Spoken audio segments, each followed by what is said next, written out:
Hello students, good morning बेटा। आप सभी का एक बार फिर से स्वागत है आपके अपने यूट्यूब चैनल एस्कोसिल एजुकेशन में। और आज हम कर रहे हैं हमारी 4th क्लास की ईवीएस का 19th चैप्टर अब्दुल इन दी गार्डन। तो यहाँ पे इसका कुछ पोर्शन हमने पढ़ लिया है और अब करेंगे इसके आगे का पोर्शन। तो हमने पढ़ा था कि कुछ ऐसे प्लांट्स हैं जो दीवारों की क्रैक्स में उग जाते हैं, तो उनके बारे में अब आगे से पढ़ते हैं। Have you ever seen A plant growing from A crack in the wall? कि तुमने कोई प्लांट ऐसा देखा है जो कि दीवारों की जो क्रैक है, जो दरार आ गई हैं, उनमें उगा हुआ है। Where was it? कहाँ पे देखा इनको? Did you have any question when you saw it? क्या तुम्हें कोई दिमाग में क्वेश्चन आता है कि जब इनको देखा? तो भाई मिल ही जाते हैं हमें ये देखने को। तो यहाँ हमने लिखा yes it is on the boundary wall of my school. School की बाउंड्री पे मैंने देखा था। ठीक है, क्वेश्चन से यही आता है कि ये भाई ये कहाँ से उग गया। अगला क्वेश्चन अपने पास है, whatever some of your question ask your elders and find the answer? जो तुम्हारे दिमाग में क्वेश्चन आते हैं कि ये क्या है भाई, किस तरह से होगा, तो ये अपने बड़ों से पूछो। और find out the name of the plant you सा, और जो पेड़ तुमने देखा है, जो पौधा तुमने देखा है, उसका नाम क्या है? तो लगभग पीपल ही उगते हैं। उगने को तो दूसरे पौधे भी उग जाते हैं, लेकिन ज़्यादातर यही उगते हैं। अब आगे अपने पास है, अब्दुल सा a huge tree that had fallen on the road side. देखो पिक्चर में दिखाई दे रहा है कि अब्दुल ने एक बड़ा सा पेड़ रोड के साइड में पड़ा हुआ देखा, उखड़ा हुआ। ही remembered the Neem tree in his courtyard. उसके याद आ गया कि उसके कोर्टयार्ड में, आंगन में भी एक नीम का पेड़ है। He could see some of its broken root Abdul thought. उसने कुछ उसकी टूटी हुई जड़ें देखी है, जड़ें दिखाई दे रही है ना पिक्चर में, और उसने सोचा, would someone have uprooted such a big tree और would it have fallen on its own? कि क्या ये पेड़, इतना बड़ा पेड़ किसी ने उखाड़ दिया है या ये अपने आप उखड़ा है, अपने आप गिरा है? तो भाई ये इतना बड़ा पेड़ जिस तरह से ये उखड़ा पड़ा है, तो ये अपने आप ही पड़ा है। Yes it has fallen on its own, ये अपने आप ही पड़ा है। How would old would this tree भी? ये कितना पुराना होगा? तो बेटा ये कम से कम 500-400 साल तो पुराना होगा ही, है ना। Abdul was seeing a tree surrounding by cementing ground thought that how will it get rain water? अब अब्दुल ने देखा कि ये देखो दूसरी पिक्चर दिखाई दे रही है हमें कि उसमें एक पेड़ देखा कि जिसके चारों तरफ सीमेंटेड का ग्राउंड बना हुआ था, पक्का करवा रखा था चबूतरा। तो उसने सोचा कि इसको पानी कहाँ से मिलता है, कहाँ बनेगा? तो इसको हिज रूट्स इज लॉन्ग, ज़्यादा गहरी हैं, डीप हैं वो, और उनको ज़मीन से पानी मिलेगा। He get water from the soil, मिट्टी से ही इसको पानी मिल जाता है। अब आगे अपने पास क्वेश्चन है, which are the oldest tree in your area? अपने एरिया का कोई सबसे पुराना पेड़ बताओ। Find out from your elders how old the trees are, और तुम्हें ये पता करना है अपने बड़ों से कि भाई वो कितना पुराना है। तो बेटा लगभग सभी वो में एरिया में जो बैनियान का ट्री होता है, बड़ का पेड़ होता है, वो सबसे पुराना होता है, क्योंकि वो बहुत बड़ी उसकी उम्र होती है। बाकी पेड़ तो गल जाते हैं, टूट जाते हैं, खराब हो जाते हैं। Name the animals who live on this tree. तो जो बहुत पुराना पेड़ है उसमें कौन कौन से एनिमल्स रहेंगे बेटा? इंसेक्ट रहेंगे, छोटे छोटे कीड़े मकोड़े रहेंगे, है ना, एंट्स रहेंगी, और बर्ड्स, पक्षी रहेंगे। ये उसके नीचे उसके रहते, पक्षी बैठे होते हैं पेड़ पे, और क्या होता है, और की चींटियाँ होती है। Have you ever seen any big tree that had fallen down? क्या तुमने कोई इतना बड़ा कोई पेड़ देखा है जो कि टूट गया है, गिर गया है? तो देख ही लेते हैं इस तरह का, तो है ना।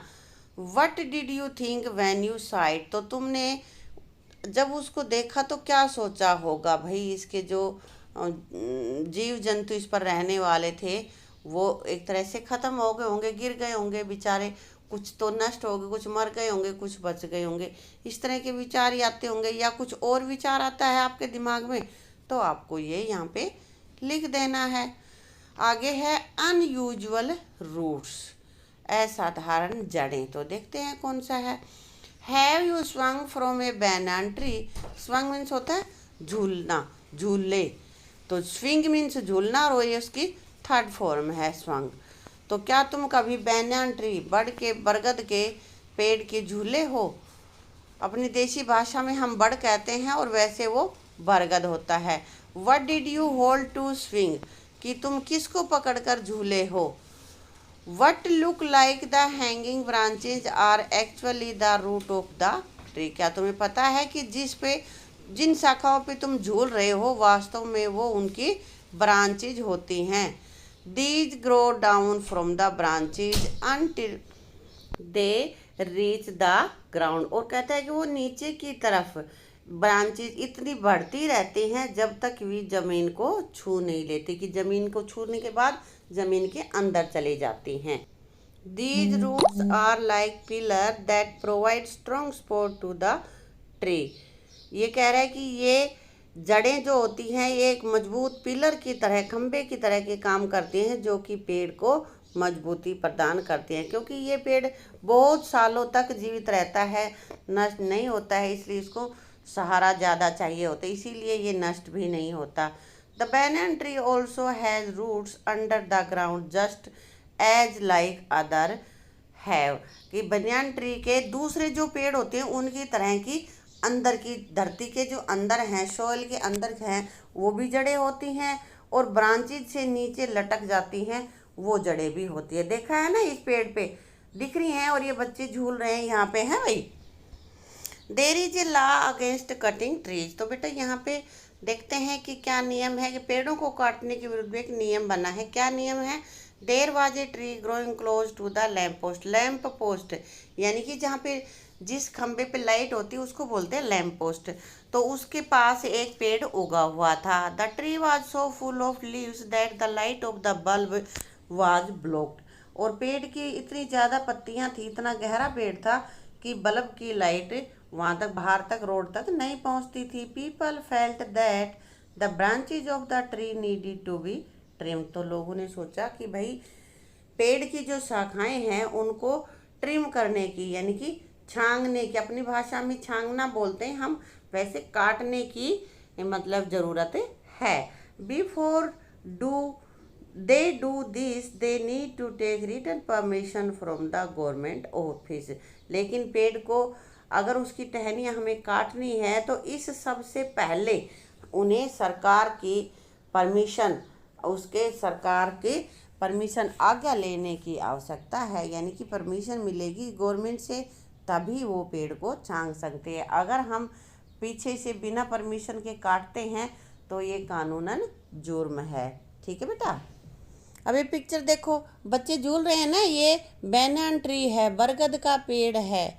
तो यहाँ पे ये पूछ रहा है have you seen any tree which has roots growing from the branches. क्या तुमने ऐसा कोई पेड़ देखा है जिसकी ब्रांचेज ज़मीन की तरफ लटकी हुई हों। तो बेटा बैनाना ही एक ऐसा ट्री है जिसकी जड़ें नीचे लटकती हैं और वापस ज़मीन में चली जाती हैं। तो ये पेड़ लगभग सभी के आसपास होता है, गाँव में जोहड़ों के आसपास तो खासकर मिल ही जाता है ये। अब आगे एक्टिविटी है, लेट्स डू दिस।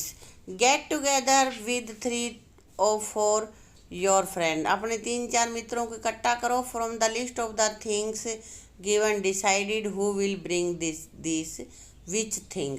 तो नीचे कुछ चीज़ें दे रखी है और उन्हीं में से अपने आप को डिसाइड कर लो भाई किसको क्या चीज़ चाहिए। फिर एक्टिविटी करनी है। ए ट्रांसपेरेंट ग्लास टम्बलर और बोतल विद ए वाइड माउथ। भाई या तो कोई कांच का जैसे टम्बलर होगा या फिर बोतल जो चौड़े मुंह की होगी।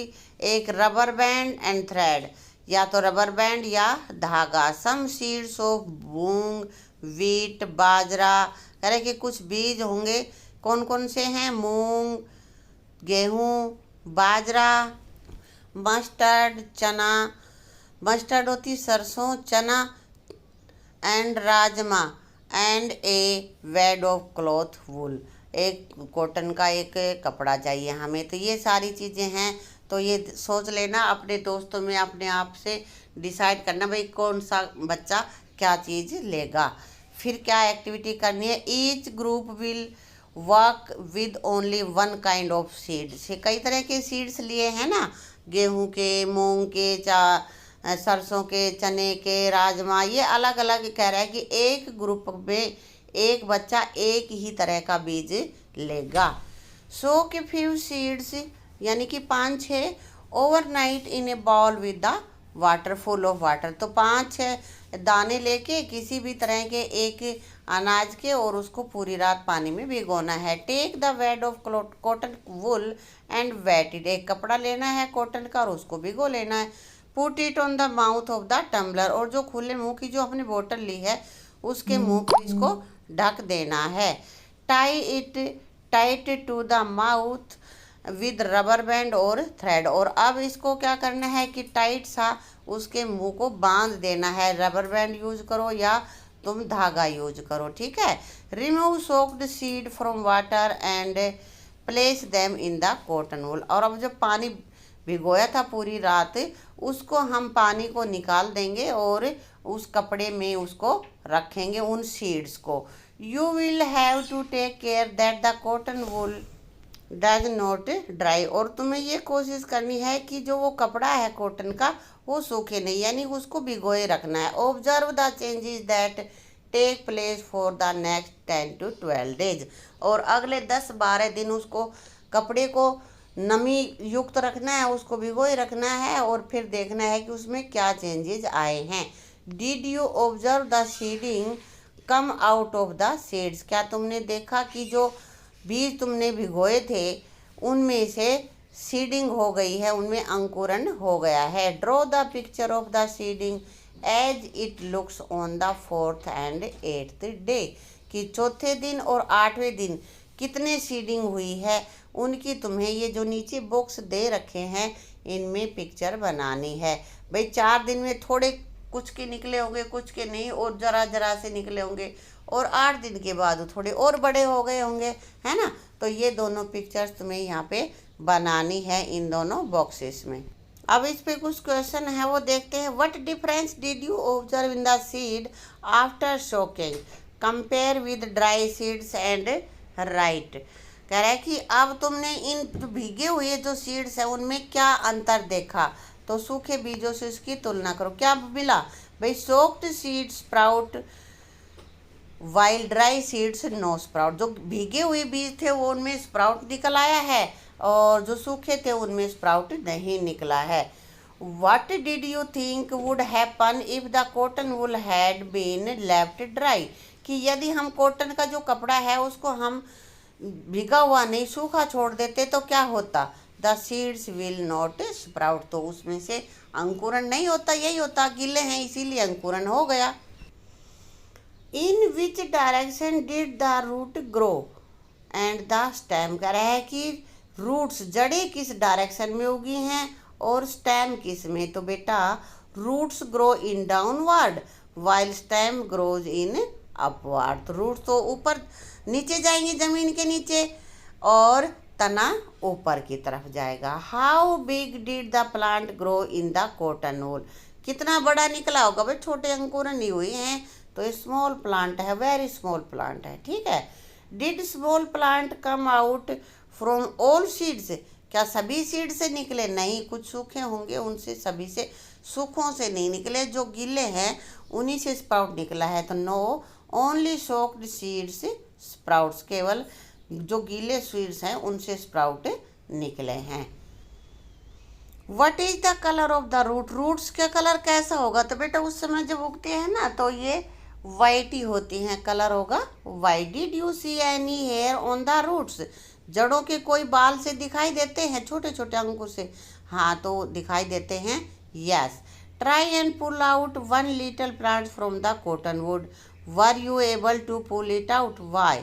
कह रहा है कि कॉटन वुल जो है कपड़ा है उससे एक छोटे प्लांट को पुल आउट खींचने की कोशिश करो। क्या यह खींचना आसान है, और आसान है या नहीं है तो क्यों। भाई ये आसान नहीं है, क्यों नहीं है, क्योंकि जो कॉटन वुल है उसको स्प्राउट ने कस लिया है, स्प्राउट को पकड़ लिया है रूट ने, ठीक है। Did you see how the root grip the cotton wool, do you think that the roots hold the soil in the same way. तो ये कह रहा है कि कॉटन वूल को रूट्स ने, तुमने देखा कि जकड़ रखा है, पकड़ लिया है, तो क्या जमीन भी इसी तरह से, जमीन को भी पकड़ लेते हैं roots. Also look at the plants grown by your friend, और इसी तरह से तुम्हें अपने मित्रों के भी पौधे देखने हैं। तो बेटा यहाँ पे जैसे कि कॉटन वूल को उसने रूट्स ने पकड़ लिया है, उसी तरह से सोयल को भी पकड़ती है। Yes the root grip the soil in the same way, same way में ही उनको भी ग्रिप करती है। अपने फ्रेंड्स का भी देखना कि उन तुम्हारे जैसे ही स्प्राउट उसमें उगे हैं या नहीं अंकुरन हुआ है। तो बेटा अगर वीडियो आपको अच्छी लगी तो वीडियो को लाइक करना, शेयर करना और चैनल को सब्सक्राइब करना। और बेटा हमने आपके लिए नया चैनल बनाया है, उसको भी अवश्य ही सब्सक्राइब कर लेना। Thank you.